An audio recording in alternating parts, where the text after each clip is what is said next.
December 17th, 2020. From El Cajon, California, this is episode 223 of You Can Bet on That. Hi, everybody. Welcome to You Can Bet on That, a podcast for the recreational gambler.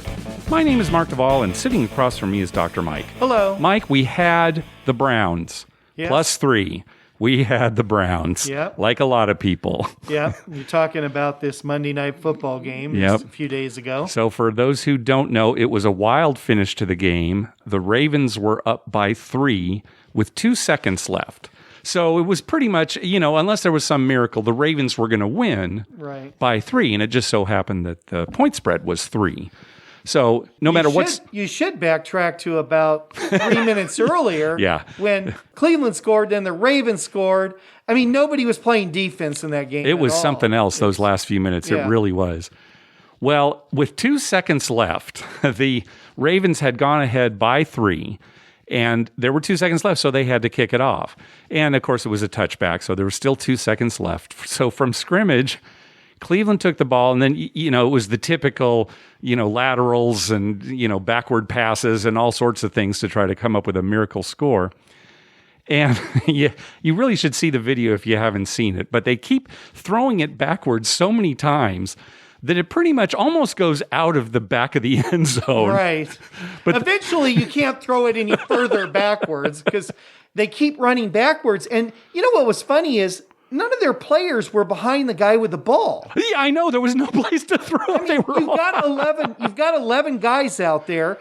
And the guy with the ball, there's like one guy behind him. I mean, why aren't 10 other guys Most of the guys should be behind because that's the only way you can throw it, right? Well, anyway, one of the Browns players did kind of get it in the back of the end zone and was tackled for a safety for the Ravens. So the Ravens ended up winning by 5. Right. And, of course, everybody was going crazy on, oh, my gosh, the bad beat. Everybody thought they were going to push, the point spread bets. But no, anybody who had the Ravens -3-1, and people like us at +3 Cleveland. We also had the over, though. So okay, so we didn't lose a lot. We just lost our vig.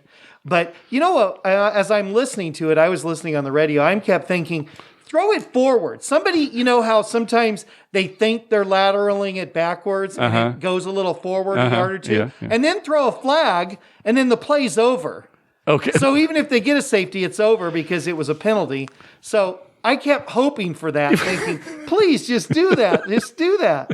You're thinking like a sports bettor, right? There was no reason for the Browns to do that, right? Well, they don't care about that. No, not on purpose. I'm just thinking, just as a mistake. Do it as a mistake. No, on purpose, they should try and advance the ball. I think if you're going to score a touchdown, Mark, you need to move the ball forward. Yeah. Not keep running back until there's nobody behind you and then you just throw it in the end zone. Well, I think that's what most of the Browns were thinking. That's why they were ahead of the guy with the ball. Come on, we got to move it forward. It's wacky. There is a point in every situation like that. There is a point where you have to actually go forward and just take your chances, right? Yeah. Because you lateral it back and then the guy takes one step and then he laterals it back. You keep lateraling it backwards. You're going nowhere. Somebody's got to make a move, right? And nobody did. None of them did because the Browns are the Browns. As are the Chargers. Yep. Who actually pulled out a win. Yeah, I saw that. They tried to lose. They tried to lose, but they couldn't do it. They failed on losing. Now that they're out of the playoffs, I think they're really trying. Yeah, I think so too. Well, a couple of weeks ago, we went to Harrahs, Southern California. How many episodes is that sentence uttered? A couple of weeks ago, we went to Harrahs, Southern California. Last week, but I think every episode. So, as you recall, they have the fire bet out there on the craps table, and they've got this new thing called the Impressive Progressive. Yes. Which actually pays if 3 or more unique points are made. It pays $25. It's actually $25 for 5. It's a $5 minimum maximum bet. It has to be 5. You get 3 numbers, you get $25. And if you get 4 numbers, you get $100. Well, we were out there, and they were resetting the machines, the Impressive Progressive. The power had been out due to fires. Right. They'd actually shut the power off. The power company did because of the high winds. Because of the high winds, and that kind of screwed their system up or something. So they had to reboot the whole thing when it came on. Yeah.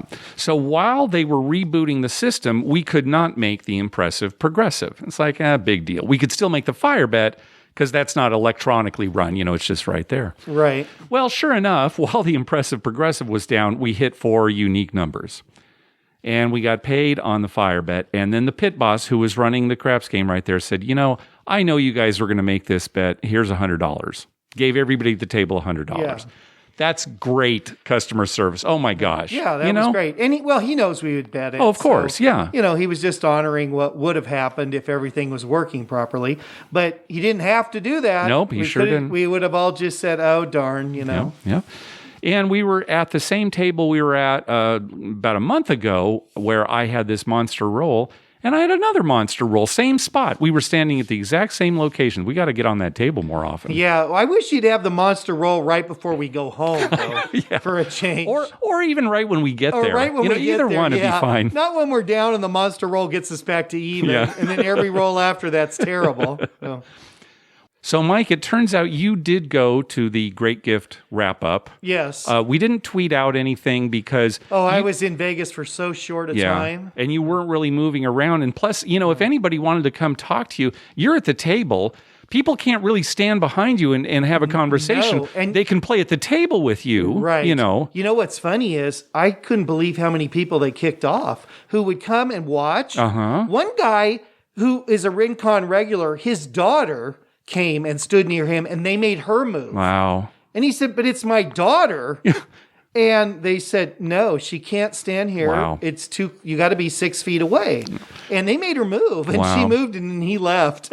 So anyway, that's why we didn't tweet about it, because you were going to be there such a short time. You know, it would have been hard to meet up with anybody. But anyway, we'll talk about your trip in a second. When we were out at Harrah's a couple weeks ago, one of the regulars, David, was telling us a story about how last year he missed the Great Gift wrap-up, and shortly thereafter, earlier this year, I don't know if it was January or February of this year, 2020, Caesars contacted him and said, hey, if you come to Tahoe, you know, Harrah's, Tahoe, Harvey's, that kind of thing, we will give you in free play what you had earned in Great Gift wrap-up dollars. And we're thinking, hey, what a great, that's great. That's great. You know, no guarantee that, you know, they're going to do that this year, or if that's a policy, or David was singled out, I don't know. But that was a great story to hear. Now, you know, the punchline is he was scheduled to go out in April to Tahoe. I think he told me it was late January when he got the text. He made a trip scheduled for April, and then everything shut down. Yeah, so, you know, the end of the story is he didn't get the free play or anything. But I thought it was interesting that I hadn't heard. Have you ever heard that before? No. Yeah. No. Along those lines, it just occurred to me, actually today, I was clearing out my phone of old emails, right? Mm-hmm. And I never got my experience points from 2019. Oh, gosh. Yeah, that's right, Mike. You were going to go to like some baseball games or something, weren't you? Yeah, I was going to get baseball tickets to the Padres. Mm-hmm. And I had like 4 tickets to 4 games. Yeah, that's right. And, you know, they give you the nice tickets. I mean, they're good seats, yeah. They're very good seats. It was all scheduled and set up, and I was even opening weekend, I was going to be there. Mm-hmm. And, you know, that never happened because baseball never happened. Mm-hmm. And they had told me at the time, oh, don't worry, we're going to give you something later. And then COVID dragged out so long, I've never heard anything about that. Really? So this just occurred to you recently, so you haven't had a chance to... It occurred to me today because I was clearing out old emails. Oh, yeah, okay. And I came across the email where the guy sent me and said, oh, don't worry about it because of COVID. I know we'll get you when baseball starts up again. We'll get you later in the season. Well, baseball never started again with fans. Yeah. So I guess those are lost. Gosh, you should... I mean, it's almost the end of the year here. You should get in touch with your host and find out what's going on. Yeah. Well, what about the experience points for next year? Right, January, right? Right. I haven't heard a word about it. Yeah. So, well, hopefully they'll have some way to make it up. Gosh. Yeah, you would think they'd do something. Well, you earned them, and, you know, it's kind of your reward. Let us know if you find anything out. Yeah. It might be... I might ask this next time I'm there. Okay. I might ask the host. Okay, yeah. So, anyway, you did go on this trip, so tell us all about it.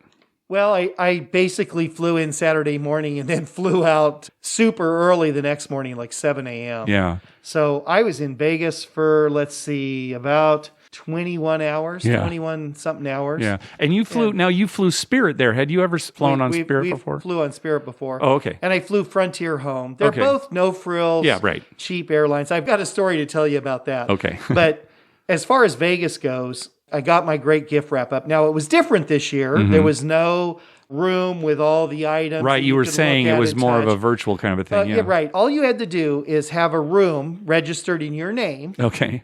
and then go to the kiosk in any of the Caesars properties and slide your card, and then it gave you a confirmation number. You just order online. Oh, so that was it. You just was had to it. be there, have a room in your name, slide a card there, and then at that point you could have just left. Right, exactly. Could have just okay. left. I Yeah, could have yeah. got a room, left. I could have been on the next flight. Yeah. I didn't know that. I thought I had to go over to Caesars and maybe do something. No, I did it right from Harrah's. Okay. Now, the interesting thing about that is you had to have a room. And I thought, so what if my wife came with me and I have a room in my name, Right. but not hers? Oh, and she's got some And points. she's got some points because in the past we were able to combine them or something. Or if my dad, in the past came with me, we shared a room. How would that work? Yeah. I'm sure they I heard- must have accommodated There must couples be like that. Or something, yeah, but there I- had to have been, I would think. Yeah, I don't know. If anyone knows. Well, let us you know. can add people to your room. Yes, Right? yes, So I'm yeah. sure that's would have been it, right? Oh, add my wife to the room so she can get her great gift wrap up, right? Yeah, so I don't know how that would have worked, Yeah. but anyway, that's how the great gift wrap up went. Mm-hmm. And then you have until December 20th to actually order. Okay. So I came home that next day, and then my wife waited a couple of days to order because I had earned more points while I was there. Oh, playing. yeah. Oh, And interesting. I yeah. basically just stayed at Harrah's. I did walk over to Link and to Bally's. Okay. Just to mix it up a little bit. Yeah, There you just go. to mix it up. Yeah. It started off great. I won a bunch of money right off the bat. And then after that, it just went downhill and ended up basically even for the trip. Okay. So that was okay. Although I'll tell you, Mark, this is the clue you're getting old. I went to bed at 9:30 that night On the Saturday night. on a Saturday night. And I was exhausted. I Yeah. don't know why. I was tired. Yeah. And I thought, I'll go up to the room. I'll rest a little bit. I'll come back down and play, and then go to bed at 2 or something, sleep Right. for a couple hours, get up and leave. Yeah. Never. No, made you it back slept down. all night? Yep, slept all night. Well, it's got to be hard too with a mask on. I mean, yeah, you're getting Well, older, but that's- all day, yeah. walking around with a mask and That's it. But my legs hurt. I just felt Yeah, tired. yeah. I mean, I've never, ever, even close to 9:30. I mean, that's ridiculous. But that's how it ended up. okay. And So- did you what were meals like? What'd you do for meals? Oh, I just ate one meal. Okay. So I got a little snack here before we left San Diego. And then I didn't eat anything until that night about 7 o'clock. And I went to Guy Fieri's at the Link. Oh, okay. That was excellent. Oh, good. I am not kidding. Probably the best meal I've ever had in Vegas. Oh, come on. Yes, I am not kidding, Mark. I had the Hawaiian barbecue chicken thing. Big, huge chunk of pineapple on there. Yeah. I mean, the sauce was unbelievable. And get this, it comes with a side of fries. It's this big thing of fries with all different kinds of fries. Okay. So there's Right. potato wedges, there's crinkle fries, there's Criss Crunch fries, there's regular fries. They had these like flat potato things, all different kinds. Amazing. I was so excited about that. Just, oh, look, this one's a crinkle. And, and the waiter was excellent. Okay. He actually turned the channel on the TV. There was a bunch of TVs in there. Turned the channel to the San Diego State BYU game. Good. So I was able to watch that. Nice. He brought me extra barbecue sauce. And you know how I love extra Yeah, sauce. I do know. Yeah, it was an outstanding Okay, meal. so I am not kidding. Again, it was outstanding. best meal you've ever had in Vegas. That's what you're saying. I Yes. just want to No, make sure I that mean- the listeners are hearing this. Most satisfied I've ever been with a meal in Vegas. All right. That's a little different. It's Okay. a little different. All right. Maybe most satisfied I've ever been with a meal. All right. It might have been the company too. Yeah. It's rough when you go with me. I know. Yeah, it's just me by myself, so there's no irritation, Well, speaking of that, no stupid talk. I mean, there was absolutely no stupid talk the whole meal. speaking of that, then what was the experience like? I mean, you're by yourself. Yeah, which know, you're- I've done that before, but I Yeah. don't really care for Yeah, it. yeah. There were a lot of RingCon people there. Okay. So I saw So you people all you the saw time. some people that you Oh, knew. yeah, a lot of so- them. And I talked. Okay. I played, Oh, okay. played with a lot of them. They'd come up to the table. So that was Okay, so it wasn't a completely lonely experience. I had people to talk to. Okay. Plus, I know a lot of the dealers at Harrahs, so I was playing with some of them that I knew, some that even listened to the podcast. No. But anyway, the casinos were empty. Yeah, I mean, from my experience in the past for Great Griff Wrap-Up, I mean, when I went to bed at 9:30 on a Saturday night, there were 4 tables open at 4 craps tables at Harrahs. 2 of them completely empty. One had 6 people, the other one had 4. Wow. And what were the limits? $25. They were on all the tables? Yeah. Okay. And Harrahs has half their tables have fire bet and half have all tall, all small. Oh, okay. All right. Bally's had all the tables were repeater. Ah, okay. I don't know about some of the other places, but at least the fire bet was there at Harrahs. Yeah. So I like that. Yeah. Yeah, even though December is typically a slow month for Vegas, you've been told by the dealers that in the past that the Great Gift Wrap-Up is their busiest weekend of the year. Their busiest weekend. Well, it's all gamblers, right? Right, that's true. There's nobody coming to Great Gift Wrap-Up that's a casual gambler. Yeah. They're all there because they got a lot of points. They're gamblers. Yeah. So there's a lot of gambling going on. One other thing, at Harrah's, the food court thing was open. Okay, yeah. But not completely. All right. So about half of it. Like maybe there's 4 stations, like 2 of them were open. Okay. And I asked a guy, he said, yeah, we're open till 11, and that one that had the snacks and stuff, that's open till midnight. Okay. So, you could still get food. Yeah. I mean, you wouldn't starve. Yeah. I mean, because there were people who were getting stuff there and just, they had a few tables and people were sitting. But yeah, it was different. Yeah. It was definitely different. I'll bet. The blackjack tables had a lot of plastic and stuff. A lot of like plexiglass, you mean? Plexiglass, yeah. And the craps tables just had 3 on each side. Okay, yeah. The slots weren't really turned off or anything. They were pretty much all normal. Really? Yeah, as far as I could tell. But a lot of players or no? No. Yeah, that's the thing. No, yeah. not a lot of players. Yeah. The casino was pretty empty. Yeah. The funny thing I was going to tell you about the plane flights was I didn't pay too much attention going there. It's like 6 a.m. and I just, got on there and kind of closed my eyes. Was it packed? Was it a full flight? Or it really was? Both flights. Really? Going there and back were full. Wow. Okay. But what's funny thing is coming back, I was the oldest person on the plane. And I am not joking. Yeah. Bar none. Yeah. I had the very last seat in the back. So I let everyone go. I thought, I'm not going to, So I waited. I got on the plane. There were only 4 or 5 people who got on after me. And everybody who got on was younger than me. And I told Lynn, the funny thing is 10 minutes before they were going to start boarding in Vegas, there's like 30 of us sitting there. Okay. By the gate. Right. It's the only gate that has anything going on we were in the D section. And I'm thinking, wow, this plane's going to be empty. It's great. 30 people. No, it was full. And the reason is because they're all younger and they all get there at the last second. Some of them are, oh, thank God we made it. But typically all of us old people are there, 2 hours ahead of time waiting. Mark, the pilot, the co-pilot, all of the flight crew, everybody was younger than Well, I hope that the staff was younger than you, Mike. Yeah, right. I don't want to make you feel bad, but... But it's so funny to be the oldest person. I kept looking around, and as people were leaving, I'm looking at them thinking, God, there's got to be somebody here who's like, over 65. Come on. They're all quarantining, my friend. They're smart. I was the only one. I thought, these people probably think, what the hell's that guy's problem? Seriously, the majority of the people on that plane were between, say, 22 and 30. Yeah. Now, did you feel safe? Well, did you feel safe on the planes? Did you feel safe in Vegas? I felt pretty safe on the planes because the flight attendants on both flights kept telling people to put their mask on. And it wasn't that they took it off. They just kept pulling them down. I kept watching people. They'd sit down and they'd pull it off their nose and it'd be like covering their mouth a little and their chin. Yeah. And the flight attendant would go back, you got to put your mask. And people complied. They did it. Yeah, good. That's good. But I felt safe. And I felt really safe in Vegas. Okay. Yeah. Well, that's good. I never once felt, honestly, people would come up and watch and they would yell. They would, you got to stand back. Yeah. And that I got a kick out of that one guy. That's my daughter, and they're like, she's still got to stand back. Nobody can stand there, Yeah. So, overall it was okay. I just went because I wanted to get our points. Yeah. Had I known that it was just a kiosk thing, honestly, I would have taken the flight there and then got on The that next one, afternoon yeah. and come back. Yeah, really, with no point staying overnight. Yeah. One thing about Spirit and Frontier is super cheap. Yeah, well, that's the idea, right? Yeah. And that's also a reason there were a lot of younger people on those. And, they were early morning ones. And Lynn, my wife, was saying, well, why are so many young people on this flight? I said, because that's the cheapest flight. Yeah. Throughout the day, they get more expensive. Yeah, right. And I'm on them because I just want to get back home. Yeah. Well, welcome back. While you were gone, my son and I went up to Harrahs, Southern California, to play a little bit.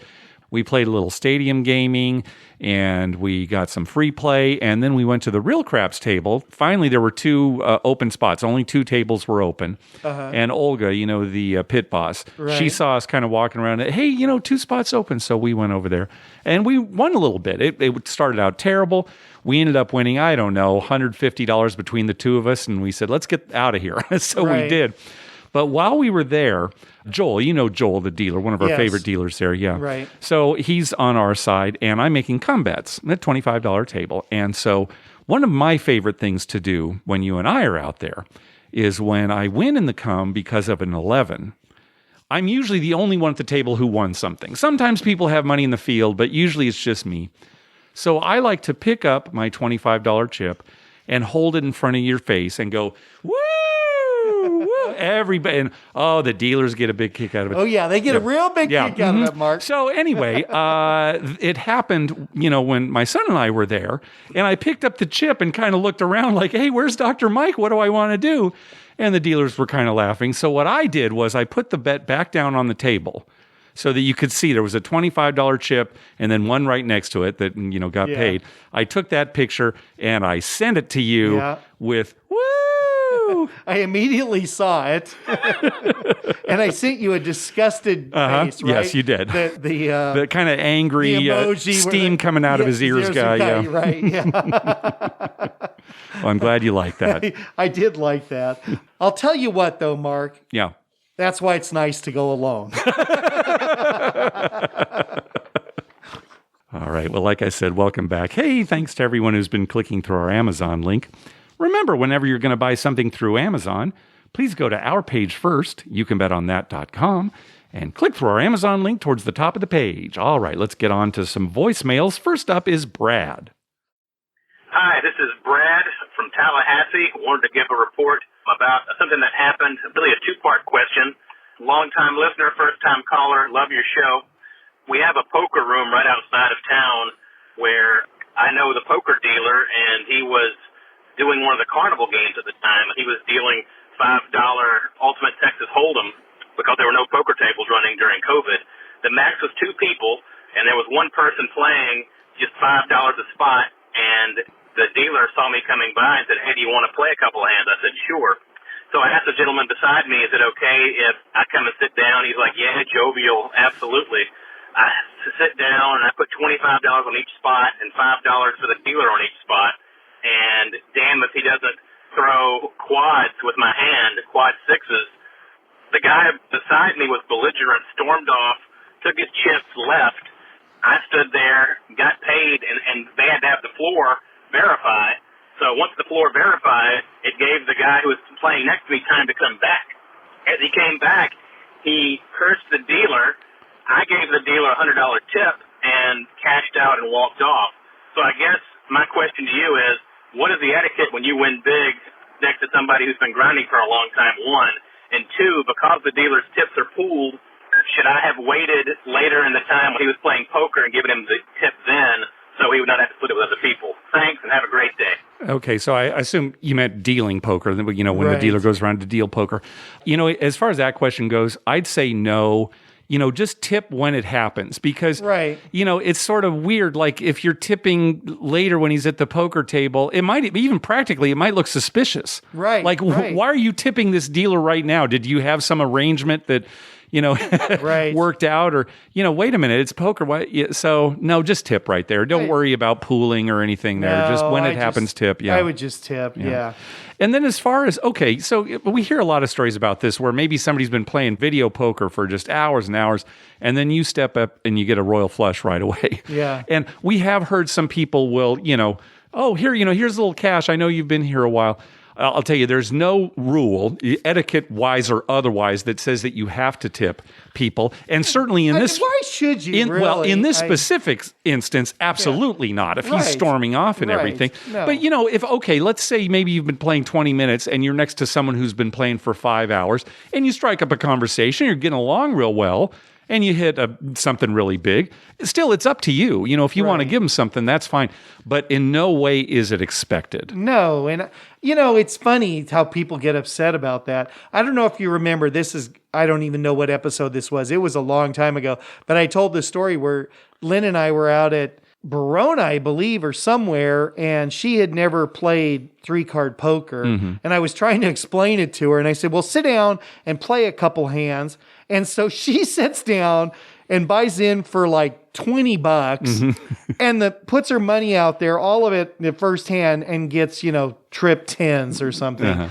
And when she sat down, the people at the table, it was full. Yeah. There was only one spot open, and they all said to her, it's been pretty rough, rough. And the first thing she does is win a bunch of money, like $400. Yeah. And they looked at her like, and the funny thing is then we left. You're right. Just hit and run. They're furious. Hit that and run because we really didn't want to play. I was just trying to show her how it works. Yeah. And, it just happened. She made a big killing.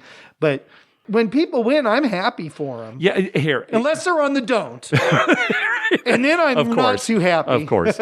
And I'm kind of repeating myself here, but feel no obligation to tip in these situations. Certainly not if you've just gotten there. Right. You don't know anything about these people or how long they've been playing, despite what they might say. Right. Certainly don't tip if they're like this guy who, is real nice when you're coming to the table and gets angry that you won. But again, it's completely up to you. If you've struck up a conversation, you're getting along well, and the mood hits you, then fine. It's one of those things. It's the same thing. If you walk up to a table and the guy playing blackjack next to you has $1,800 in chips, and you look at him and say, "Oh, having a good night. It looks like you're really killing it." And then he looks at you, well, no, I'm in for $4,000. Yeah, you can't make assumptions based on, when you first come to the table. Yeah. Right. And so the same thing happens if I, hit a big hand. It's like, well, that probably wouldn't have happened to him. It's not like if I hadn't have gone there, he would have got it. Right, it would have been totally different. It's just luck. Just be happy for that person. And the guy with $1,800, you just look at him and say, how you doing tonight? And if he says, oh, I'm down, 3,000. Then, oh, darn. And if he says, oh, I'm up, then you're happy. Yeah. I mean, that's just the way it should be, right? It's the way it should be. I agree, Dr. Mike. All right, next call.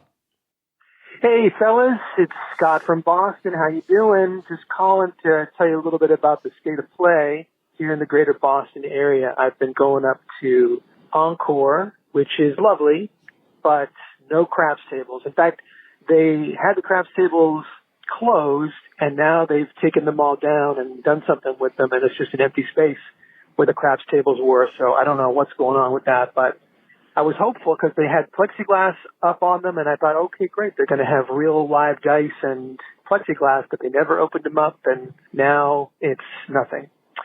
2 play to win, roll to win, whatever they're called, craps machines, which I've been playing.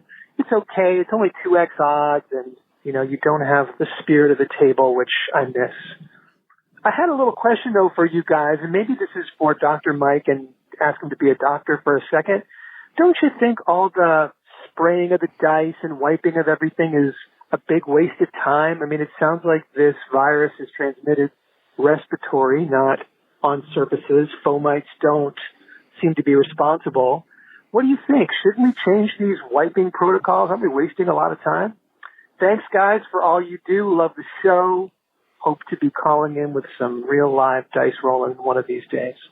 I agree. Yeah, you think it's a lot of it's just safety theater, basically? It's safety theater. Yeah. A lot of it's a waste of time. Yeah. The actual virus is mostly transmitted through your nose and mouth. Mm-hmm.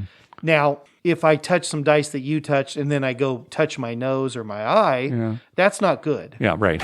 But if people wash their hands and sanitize their hands and wear their masks, I think they're safe. Yeah. It's so weird because, they don't sanitize the chips all that often. No. At all. And you're touching those more than you are the dice. Yes, yeah. So sanitizing the dice is stupid. when the dealer wipes down the little area in front of him, that's stupid too. Yeah. I mean, I think that's all just theater, right? Yeah. I mean, it certainly doesn't hurt. Yeah. And it doesn't hurt. And if you want to overdo something, that's fine too. Yeah. Now, whether it's necessary or not, I don't know. Yeah. There's a lot of controversy if you talk to virologists about cycle times for testing and stuff. Some of the things we do are just ludicrous. We'll talk to a real virologist. But, they got to present that they're doing their best. I think that's a lot of it too, is showing clean, that they're doing, that they're trying their hardest. Yeah. And one thing I noticed at Harrah's in Las Vegas, you know how they use spray bottles at Rincon? They spray stuff and then wipe it, or they spray the towel and they wipe it. Right. And most of the sterilizing agents that we use to clean the rooms have to sit for 2 minutes. The rooms at your office, you're saying? Yeah, at the office. Yeah. We spray it and let it sit for 2 to 3 minutes. Okay. Because it needs time to work. Okay. Just wiping it off doesn't do anything. I see. However, at Harrah's in Las Vegas, they had a disinfectant wipe, and when the dealers rotated, they all just grabbed a wipe that was right on the rail next to them and wiped their area down. A fresh wipe? From a canister where you pull out a wipe. Right, yeah. And they pulled out a wipe and they wiped their area and moved on. So it was real quick. Yeah. It was way quicker than Rincon. Yeah. I mean, it was almost not noticeable. I mean, it was mostly like they just moved. Yeah, that seems a lot smarter and more efficient. And way more efficient. Yeah. They just had it sitting in the rail right next to them. Yeah. So, it was none of this spraying the towel and wiping it. I don't know. Scott. So Massachusetts, even though the casinos have opened up, they still don't have craps. No craps since the reopening after the initial shutdown. So, do you think that's more of a economic thing versus a sterilization thing? Oh, it's the government being cautious. Yeah, right? I thought maybe it was the casino saying, it's not worth to have 6 people. It's not the casino. They want to open these tables. Oh yeah. Mm-hmm. Yeah. So hopefully before too long, crafts will come back. But don't hold your breath, or maybe do hold your breath. That'll probably save your life. All right, next up is Mike. Hey guys, this is Mike in Florida. Wanted to give you a pretty fun update on a trip to Harrah's, Cherokee that I had the Monday before Thanksgiving. As you guys probably know, there's not a lot of competition in that part of the world for casinos, so they sort of have a monopoly on the area. And it was packed. Lots of people on a Monday afternoon, evening. They had 4 tables open. All were with the 6-person maximum. And I actually had to wait about 15 minutes to get on a table. When I did, it was a $15 minimum. Went pretty well. I broke even, which I considered a victory because I started out down about $400 in 10 minutes. Fun time. Dealers were friendly. 10 times odds, which I thought was good. If you at least have to play at a higher minimum than you're used to, getting some better odds in return is good. Overall, a good experience. Definitely recommend it if you're in the area. It's in the middle of nowhere in the mountains, but once you get there, you've arrived at a true destination casino. So if you're ever in that part of the world, especially since it's part of the Harrah's program, which I know you guys are big on, you really can't go wrong. And you're not going to find 10 times odds at any Caesars properties in Vegas, I know that. So at least they give you that. Overall, good trip, and worth stopping if you ever decide to go visit the Appalachians. Thanks, guys. Bye-bye. Yeah, good. More good things about Harrah's Cherokee, so we're not surprised. My wife even mentioned just recently that we really need to go there. Yeah, I'd love to see it. She wants to go to Dollywood. She's a big Dolly Parton fan. Yeah. See the national park, and there's a lot to do there actually. That's pretty close. So maybe this summer, if things, if the world gets back, this summer might be a definite possibility. Listener Mark also emailed us a report from Harrah's Cherokee, and he mentioned this. We haven't heard from anybody else. They were doing temperature checks upon entry and asking you the COVID questions. If you passed all of that, you were given a wristband and permitted to enter. So that's interesting. I guess in that case, maybe if you need to go back to your car, you don't have to go through it again. Or if somebody got into the casino and somehow circumvented that. Because, Mike, how many times at Harrah's have you seen people just don't see the arrows? Yeah. And they get off the elevator and they just walk into the casino without going through the, the protocol. And if the guy doesn't notice, they're in. They're in, Yeah. Well, remember, in the back, but where you pick up your gifts, We go out that back door, and I'm like, well, I can just prop this open, go out to my car, and then come back in. Yeah. And you wanted to do it, and I'm like, no. No, I wanted to do it. Yeah, I was scared to even go out that way. You're making things up. I was the one who was saying, no, we got to go through the check again because I don't want to get thrown out for being All right, illegal. folks, who do you believe, Dr. Mike No, or me? it was you. Mm-hmm. All right, next call. Hi, guys. This is Nick in Kalamazoo, just giving a quick trip report from Vegas. I was just there December 2nd through the 8th. We were supposed to stay in the Pyramid in one of those corner suites. When we got to Luxor, we found out that the Pyramid was closed due to the 25% capacity, so they put us in a tower room instead. So we got in Wednesday and left Tuesday. Wednesday and early Thursday was pretty difficult to find food, especially around the Strip. A lot of places are closed Tuesday and Wednesday. You do have to make reservations, but many places that require quote-unquote reservations will just take your name down and state it's a reservation. Others make you scan a QR code and fill out information. The rest of the week, there's a lot more stuff open. Thursday evening and on, you start to see more people on the Strip. You start to see more people downtown. More restaurants are open. Some still have limited menus, but you're able to find a lot more stuff to eat. The second half of our trip, we stayed at the Delano, which we've never done before. It was really nice, had a really nice suite. It was great. Again, Monday and Tuesday, especially Tuesday morning, we had to walk all the way over to Luxor to find breakfast. It was difficult, but if you have a car and you're able to do some other things off the Strip, food isn't a problem. But we played lots of slots. We played some craps. No crazy winnings to report, but a lot of fun. And if you're still a low roller like I am, there are still places to play $5 craps. When I was at the Harrah in the morning, it was $5. South Point was $5 the entire time we were there. Same for the Cannery, which has the fire bet. I quite enjoy going out there. My wife hit a $1,280 jackpot on Buffalo, which was unfortunate, 81 cents less than we wouldn't have had to pay taxes. It's $3 for craps at Jerry's Nuggets. She also hit a $1,000 Royal Flush there, which is strange is that anything at Jerry's Nuggets $500 and over is a hand pay. Didn't require taxes, but it required someone to come over and pay her. I'm guessing just because they're a small place, they don't have the funds to keep that in the machine. But again, $3 craps there. Great place, super nice people. And then downtown, Four Queens and Binions had $5 almost every day that we were there. I didn't feel like playing $15 at Circa or the D or Golden Gate or any of that. On the Strip, the only time I found a $10 table was at Bally's, and I think it was like Thursday before 2 o'clock. Everything else was 15 or 25, so a lot more expensive up there. But had some good food. The plane ride back and forth was pretty calm. Nobody did anything crazy or refused to wear masks, so I can't complain. I think it's still worth going. We stayed on East Coast time, so we were in bed by 9 o'clock Vegas time, and we were up by 5 or 6 Vegas time, so we avoided people. We were able to find food. It was a good time, so I would suggest that people are still interested. You got cut off there. Mike, you're there on a weekend, right? Which should be a relatively busy weekend. Midweek in December, just hearing Nick talk about it, hard to find food on the Strip. Well, wow. I mean, they're not going to open the restaurant at the Guy Fieri's. The hostess told me, said, "Do you want to sit at the bar or a table?" Mm-hmm. And I said, "Well, whatever's easier for you. I'm by myself, so I can sit at the bar if you need the table." She's like, "We don't need the table. We only allow 50 people in at a time. Yeah. So until someone leaves, no one else can come in," which, is kind of weird for reservations even, right? Yeah, sure. Well, a lot of places are putting limits on how long you can stay now, right? So they can get some turnover. Yeah. Because, I was at the bar. I could have sat there for another hour and watched the game. I kind of wanted to. And then I thought, I should get up because, somebody else might want to eat. Yeah. Yeah, it's a weird thing. Yeah. It's a weird thing. Yeah. All right, last call from Josh. Hi, Mark and Dr. Mike. This is Josh from Seattle, and I just got back from a trip to Las Vegas, and I wanted to tell you 2 quick stories. First of all, I stayed at the Wynn, and they have the plexiglass between craps tables, and I found that my dice throwing, I wasn't constrained by the plexiglass. I know some are maybe a little tighter than others, but at the Wynn, they did a good job giving space, and I was comfortable with that.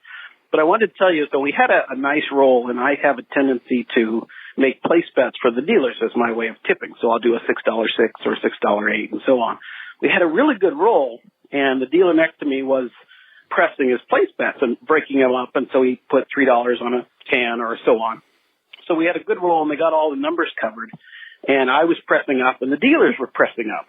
And this I never knew, and I was curious as to whether or not you knew that the dealers won't press their place bets up higher than the player that placed the bet. So, for instance, we had a $150 9. The dealers didn't go past my 150. So it was kind of fun that the dealer was kind of pushing me to press my bets faster, so the dealers could press their bets faster. And it ended up being a fantastic roll, and the dealers were, dropping black chips because every number that was hitting them. They had their place bets that started out at $30 across, effectively up into the black chip area. It was a lot of fun. The next story, this was actually the same table. There was a black and purple chip player that played from the don't, took odds from the don't, and placed all the numbers, but he placed the numbers twice. So he had 2 sets of place bets, black and purple chips, and he would alternate them. Sometimes they were both on, sometimes they were both off, sometimes one set was on, and then he played the don't for the point. It was the strangest thing I've ever seen. I've never seen a player have 2 sets of place bets. I'll send you a picture of the table so you can see what was going on and see if you can figure out why he might have done that. I don't think there was any reason to it. They let him do it because he was such a big player, I think, but it was odd for me to see. Anyway, thanks very much, and thanks for the terrific podcast. It's always a fun listen. Take care. Bye-bye. Yeah, thanks, Josh. Thanks. He did send us that picture. And, I was thinking we've never seen that before. No, right? But no. Now that there are only 3 people on each side, there's certainly room for 2 sets of place bets for the same player. Sure. They're going to accommodate, kind of a high roller.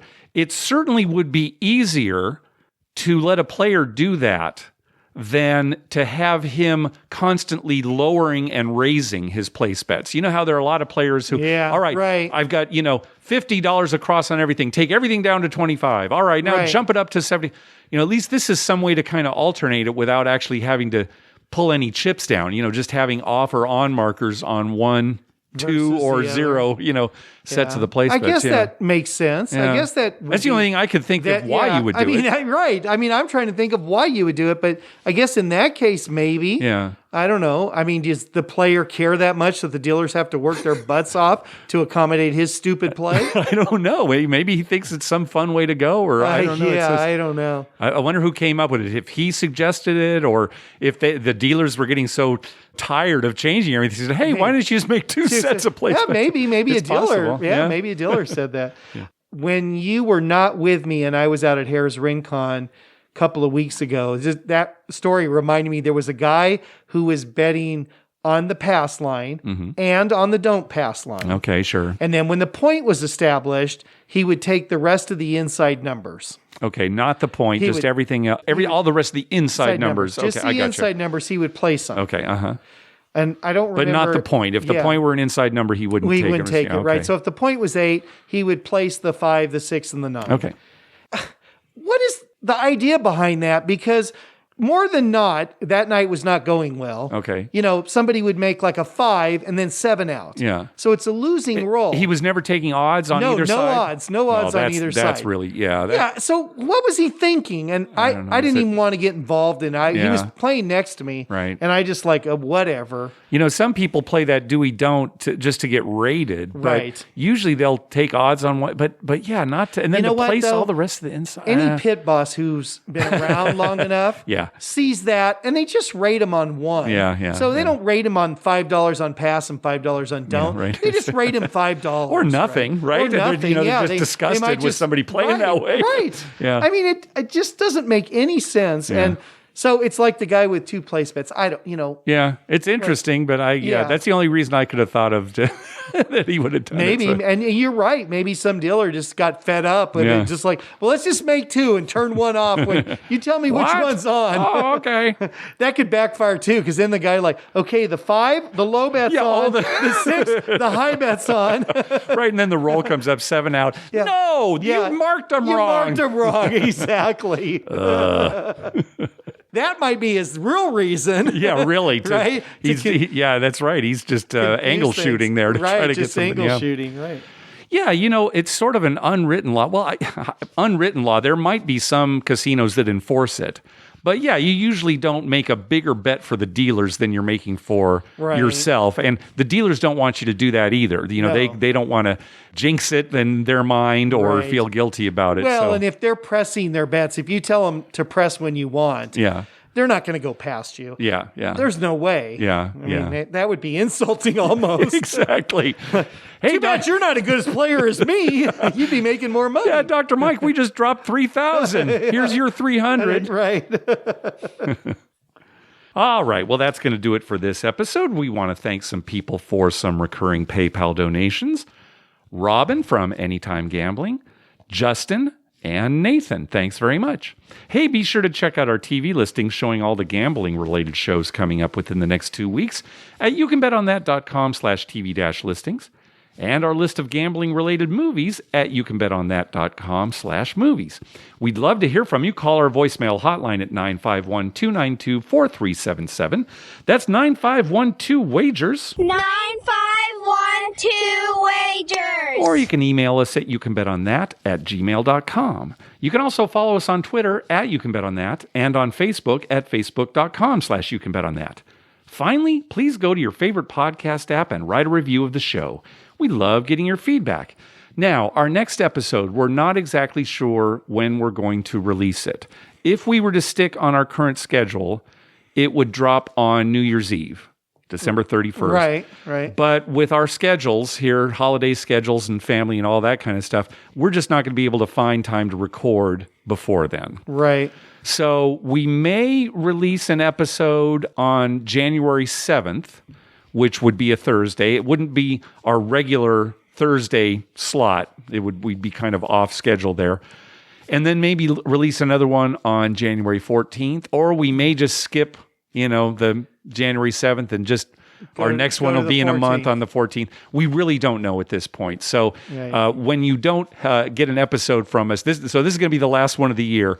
When you don't see one on New Year's Eve, that's why. So look for one sometime in the first 2 weeks of January. And if you want it closer to the 1st instead of the 14th, send a bunch of phone calls. Yeah, so we have some content. Well, if you send a bunch of phone calls, we're compelled. You have to. Oh, we got to. Mike, we got to record. We've got so many calls. Oh, yikes. And so, of course, in that spirit, we want to say happy holidays to everyone because all the holidays are going to happen before you hear from us again. Hanukkah is actually underway right now. It's almost as we're over. Recording. I know, yeah. Right, that. And then, of course, Christmas coming up next week. And right after that, Kwanzaa hits. And then, of course, Happy New Year to everybody. So, stay safe. It's going to be a weird one. You think New Year's coming? I think it is. You think it is? I think it is, yeah. I wouldn't take any money on it. Yeah, but, I don't know. I don't know what the odds are. We're going to have to check into that. Let's call London and find out what... as it's happening, or, when it actually at the international date line, have you crossed over? Is it 2021 where you are? It just gets stuck somehow. Right. It's like, the Y2K thing. Yeah, the that's right. computers are all just stuck on 2020. Yeah, that's right. Well, you got anything else for us, Mike, to sign off this I wanted challenging year? I wanted to say earlier, and I don't know why I didn't, but when you were talking about the Cleveland Browns and football, I've actually been doing very well on football this year. Yes, he has. Yes. I've been very, very good. See, we lost that Monday night game, but I think on Sunday we were like 6 out of 7. Sunday was one of the best days we've had in a while. Yeah. We had to make another deposit into our account, thanks mostly to me and my terrible college basketball picks. If you watch some college basketball, maybe that might help. I don't follow. But yeah, it has been, you've been doing very well in certainly your NFL picks and a lot of your college football picks too. Yeah. Well, I think I'm up for both of them. And the funny thing is it's 2020 and I have all of a sudden, mastered football betting. Yeah. All right. Well, again, have a great new year. We'll see you in 3 or 4 weeks. Everyone stay healthy. Yep. Happy holidays. Thanks for listening.